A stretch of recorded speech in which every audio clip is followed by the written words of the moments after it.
Good morning, students. We have already finished 6 chapters.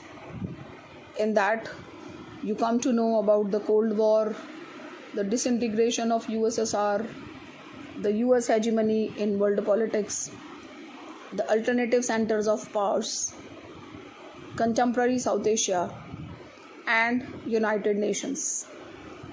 In all those chapters, you have discussed so many issues, but you know that most of those chapters, in most of them, a word which was continuously repeating was security. So we frequently encounter the terms security or national security. Do you know what these terms means? आपने पिछले बहुत सारे chapters complete कर लिए हैं, 6 chapter आप कर चुके हैं और बार बार सुरक्षा का मुद्दा सामने आ रहा था। तो क्या आप एंथुजियास्टिक नहीं होते हैं ये जानने के लिए दैट व्हाट सिक्योरिटी इज़ या what is the criteria of security in the present world? So often they are used to stop debate and discussion. We hear that an issue is a security issue and that is vital for the well-being of the country. The implication is that it is too important or secret to be debated and discussed openly. यानी बहुत बार जब हम सुरक्षा के मुद्दों पर बात करते हैं तो ये कहा जाता है कि नेशनल सिक्योरिटी के नाते हम अभी इस विषय को ओपनली डिस्कस नहीं कर सकते. We see movies in which everything surrounding national security is shady and dangerous. Security seems to be something that is not the business of the ordinary citizen. तो अक्सर ये माना जाता है कि जो सुरक्षा है उससे आम आदमी का कोई लेना देना नहीं है. But in democracy, surely this cannot be the ease. As citizen of a democracy, we need to know more about the term security, what exactly it is, and what are India's security concerns. So, in this present chapter, we are going to discuss about security. So, first of all, my today's topic is what is security. तो आप जैसा कि अभी मैंने बताया कि अक्सर सुरक्षा के मुद्दे को राष्ट्रीय सुरक्षा से के साथ जोड़ दिया जाता है, लेकिन एक्चुअली हमें देखना है कि सिक्योरिटी है क्या. At its most basic, security implies freedom from threats. यानी अगर देखा जाए तो सुरक्षा से तात्पर्य किसी भी डर से मुक्ति है, यानी एक ऐसा समाज जिसमें कोई डर ना हो. Human existence and the life of a country are full of threats. ये बात सच है कि मानव जो है वो हर तरफ खतरों से घिरा हुआ है. So does that mean that every single threat counts as a security threats? तो इस तरह अगर हम देखें तो क्या हर खतरा हमारे अस्तित्व पर खतरा है? Every time a person steps out of his or her house, there is some degree of threat or their existence in the way of life. So, those who study security, therefore, generally say that only those things that threaten the core values should be regarded as being of interest in discussions of security. यानी अगर हम घर से बाहर निकलते हैं, हम कोई भी कार्य करते हैं तो हमें किसी न किसी तरह का खतरा तो होता ही है. तो अगर हम हर खतरे को मानवता पर खतरा मान लेंगे तो जीवन एकदम मुश्किल हो जाएगा. Life will be very difficult. तो इसीलिए ये कहा जाता है कि केवल वे खतरे जो हमारी कोर वैल्यूज़ यानी जो हमारे मूल को पूरी तरह नष्ट कर दें वो हमारे सुरक्षा के लिए खतरे माने जाते हैं. So now here the question is, whose core values are being to be protected? The core values of a country as a whole, the core value of ordinary women and men in the street. So do government on behalf of citizen always have some notion of core values as the ordinary citizen? तो यहाँ पर मूल आधारों से अर्थ है हर भारतीय का, हर मनुष्य का जीवन जब तक सुरक्षित ना हो तब तक हम उसे सुरक्षा के लिए खतरा मानते हैं. Furthermore, when we speak of threat to core values, how intense should the threat be? कि किस तरह का खतरा, कितनी डेंसिटी का खतरा. Surely there are big and small threats to virtually every value we hold. यानी देखा जाए तो हमारी हर चीज पर थोड़ा या ज्यादा खतरा तो है. Can all these threats to be brought into the understanding of security? Every time another country does something or fails to do something, this may damage the core value of one's country. यानी जब कोई देश हमारे ऊपर आक्रमण करता है या हमारे अगेंस्ट कुछ भी कार्य करता है तो उसे हमारे ऊपर खतरा माना जा सकता है. Every time a person is robbed in the street, the security of ordinary people as they live their daily life is harmed. Yet, we would be paralyzed if we took such an extensive view of security. Everywhere we looked, the world would be full of dangers. तो अगर हम सुरक्षा को इतने नजदीक से देखेंगे तो हमारा जीवन ही दुर्भर हो जाएगा. So, we are brought to a conclusion. यानी security relates only to extremely dangerous threats. तो एक बात तो साफ हुई कि सिक्योरिटी का अर्थ है वो डेंजरस थ्रेट जो हमारे अस्तित्व को ही खत्म कर दें. That could so endanger the core value and those value would be damaged beyond the repair. यानी हमारे अस्तित्व पर इतना खतरा आ जाए कि जिसकी भरपाई ना की जा सके. अगर ऐसा कोई खतरा होगा तो हम उसे सुरक्षा का खतरा मानेंगे. If we didn't do something to deal with the situation. Having said that, we must admit that security remains a slippery idea. और इस पूरे को समझकर, अभी तक मेरी बात सुनकर लगभग आपको सुरक्षा के बारे में कोई एक कॉन्क्रीट डेफिनेशन नहीं मिली. It is still a slippery idea. It would be surprising if they think because of many things change in the world around us. ये बात सच है कि आज हमारे जीवन में खतरे बहुत बढ़ गए हैं, हर चीज बहुत तरह से बदल रही है. And any time in the world history do all the societies have the same conception of security? और क्या जो सुरक्षा की अवधारणा है वो सबके लिए एक सी है? Again, it would be amazing if 650 crore people organized in nearly 200 countries had the same conception of security. So let us begin by putting the various notions of security under two groups.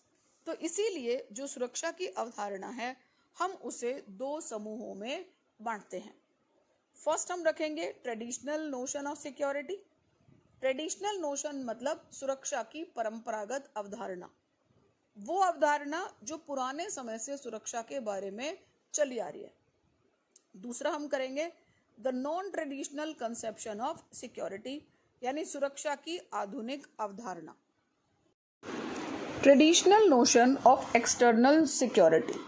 तो सुरक्षा की जो परंपरागत अवधारणा है इसमें भी हम दो तरह से पढ़ेंगे. पहला है एक्सटर्नल सिक्योरिटी और दूसरा हम पढ़ेंगे internal security. So now the question arises कि what is meant by external notion of security? तो एक चीज़ बिल्कुल ध्यान से समझने वाली बात है. परंपरागत समय में एक्सटर्नल सिक्योरिटी पर ज़्यादा महत्व दिया जाता था और हमेशा ये माना जाता था कि threat will come from outside, कि खतरा हमेशा बाहर से आएगा, यानी हम पर हमेशा अटैक होगा, हमें कोई देश जीत लेगा. Most of the time when we read and hear about security, we are talking about the traditional national security conception of security. In the traditional conception of security, the greatest danger to a country is from military threats. अगर आप पुराने समय की बातें भी देखें तो हमेशा ये माना जाता था कि किसी देश पर कोई दूसरा देश आक्रमण कर लेगा. The source of this danger is another country which by threatening military action endangers the core value of sovereignty, independence and territorial integrity. हमेशा माना जाता था कि कोई देश हम पर अटैक करेगा, उससे हमारी टेरिटरी पर खतरा आ जाएगा, हमारी इंटीग्रिटी, हमारी स्वतंत्रता, हमारी स्वायत्तता सब खतरे में पड़ जाएगी. It is unlikely that in a war only soldiers will be hurt or killed. Quite often ordinary men and women are made targets of war to break their support of war. बहुत पहले का समय होता था जब सिर्फ सेनाएं लड़ती थी, लेकिन अभी आज के समय में सिर्फ सेना नहीं लड़ती है, सिर्फ सेना पर अटैक नहीं होता. मोस्ट ऑफ द टाइम आम जो रेजिडेंशियल एरिया हैं वहाँ भी अटैक होते हैं. अब हमें इसमें क्या करना है, गवर्नमेंट को क्या करना चाहिए, गवर्नमेंट के पास क्या ऑप्शंस हैं. In responding to the threat of war a government have 3 basic choices. तो ऐसे समय में जब हम पर अटैक हो, सरकार 3 तरह से काम कर सकती है. नंबर 1, टू सरेंडर, या तो हम क्या करें, समर्पण कर दें, या to prevent the other side from attacking by promising the raise the cost of war to the unacceptable level. यानी हम क्या करें, हम दूसरी सेनाओं का वॉर का खर्चा बढ़ा दें, हम लगातार लड़ाई लड़ें और भयानक लड़ाई लड़ें. And third is to defend itself when war actually happen. यानी तीसरा हमारे पास क्या ऑप्शन होता है कि हम अपने आप को डिफेंड करें, हम अपनी सुरक्षा करें जब वॉर एक्चुअली हो रही है. तो इस तरह से जो कंट्रीज हैं they have 3 main options. Sometimes government may choose to surrender when actually confronted by war, but they will not advertise this as a policy of a country. कई बार वास्तव में जब युद्ध की स्थिति होती है तो देश सरेंडर कर देते हैं, लेकिन कोई भी देश कभी ये नहीं कहेगा कि ये उसकी सिक्योरिटी पॉलिसी है. Therefore, security policy is concerned with preventing war. इसलिए अक्सर क्या करते हैं देश, युद्ध के खतरे को टालते हैं. They prevent themselves, which is called deterrence, and with limiting or ending war, which is called defense. तो अक्सर हम क्या करते हैं, जब हम गिर जाते हैं, जब हम पर खतरा हो रहा होता है, तो हम डेटरेंस के माध्यम से, यानी हम बराबर के शक्तिशाली होकर रोक सकते हैं कि कोई हम पर अटैक ना करे. एंड इसके अलावा एक तीसरा तरीका यही होता है कि जब हम पर अटैक हो तो हम खुद को डिफेंस करें, अपने आप को बचाएं. Traditional security policy has another component also, which is known as balance of power. कई बार कुछ देश बैलेंस ऑफ पावर का सहारा लेते हैं, शक्ति संतुलन का सहारा लेते हैं. वो किस तरह? When countries look around them, then they see that some countries are bigger and stronger. अक्सर हम अपने आसपास देखते हैं तो कुछ देश क्या होते हैं, हमसे बहुत बड़े और बहुत strong. This is a clue to who might be a threat in a future. और ऑफ कोर्स अगर हमारे आसपास बड़े और ताकतवर देश हैं तो ये क्लू मिल जाता है कि आने वाले समय में वो हम पर अटैक करेंगे. Work hard to formalize in written treaties and are based on fairly clear identification of who constitutes the threat. Countries forms alliance to increase their effective power relative to the another country or alliance. Alliances are based on the national interest and can change when the national interests change. For example, the US backed the Islamic militants in Afghanistan against the Soviet Union in 1980, but later they attacked them when Al-Qaeda, a group of Islamic militants led by Osama bin Laden, launched the terrorist strike against America on 11 September 2001. तो जो traditional security यानी परंपरागत सुरक्षा थी, उसमें आपने एक चीज़ देखी कि हमारा जो मुख्य मुद्दा था वो क्या था, अपने आप को सुरक्षित रखना. उसके बहुत सारे कंपोनेंट्स थे. उसके लिए हम ये भी काम करते थे कि हम अलायंस बिल्डिंग करें, हम अपनी सेनाएं रखें. So in the traditional view the security it means that most threat to a country's security come from outside its border. That is because the international system is rather a brutal arena in which there is no central authority capable of controlling the behavior within a country. The threat of violence is regulated by an acknowledged central authority, the government. तो इस तरह सुरक्षा की परंपरागत अवधारणा में हमेशा ये माना गया कि खतरा हमेशा कहाँ से आएगा, बाहर से आएगा, और हमेशा क्या होना होगा कि हमें अपने आप को इस खतरे से बचाना होगा. The fourth and related component of traditional security is alliance building. और चौथा इसमें सबसे बड़ा व्यू क्या होता है, अलायंस बिल्डिंग. हम क्या करें, हम कोऑपरेशन करें, हम अलायंस बनाएं और इस तरह अपने आप को सुरक्षित रखें. Now our next topic is traditional notion of internal security. यानी सुरक्षा की परंपरागत अवधारणा में आंतरिक सुरक्षा के बारे में क्या कहा जाता है. देखो, बाह्य सुरक्षा के पॉइंट्स हमने एक्सप्लेन कर दिए. Now what are the views of the thinkers about the internal security. So, now you will have asked yourself, doesn't security depend on internal peace and order? How can a society be secure if there is a violence or a threat of violence inside the borders? And how can it prepare to face a violence from outside its border if it is not secure inside its borders? तो आप ये सोचेंगे कि अगर कोई देश आंतरिक रूप से सशक्त नहीं है तो वो किस तरह से बाह्य खतरों से लड़ाई लड़ेगा. So traditional security must also therefore concern itself with the internal security, but it is not been given so much importance is that after the Second World War it seemed that the most powerful countries on the earth internal security was more or less assured. देखा जाए तो द्वितीय विश्व युद्ध के बाद अक्सर ये माना गया कि ज़्यादातर जो बड़े देश हैं वो आंतरिक रूप से सिक्योर्ड हैं, आंतरिक रूप से मजबूत हैं. We said earlier that it is important to pay attention to contestant situation. While internal security was certainly a part of concern of government historically, after the Second World War there was a contestant situation in which internal security didn't seem to be a matter such as it had in the past. अगर आज के संदर्भ में देखा जाए तो आंतरिक सुरक्षा इतना बड़ा मुद्दा नहीं है, क्योंकि ज़्यादातर देश अपनी आंतरिक सुरक्षाओं के लिए अपनी सरकारों पर ही भरोसा कर सकते हैं. Most of the European countries after 1945, particularly the powerful western countries, faced no serious threat from the groups or communities living within those borders. अगर आप द्वितीय विश्व युद्ध के बाद की बात करें तो ज़्यादातर जो शक्तिशाली देश हैं उनके यहाँ आंतरिक रूप से कोई खतरा नहीं था. Therefore, these countries focus primarily on the threats from outside their borders. और इसीलिए हमेशा क्या माना गया कि जो खतरा है वो कहाँ से आएगा, बॉर्डर के बाहर से. और जहाँ तक बात रही स्मॉलर डेवलपिंग कंट्रीज़ की, so we drew attention to contestant situation. फिर यहाँ पर भी वही बात आती है.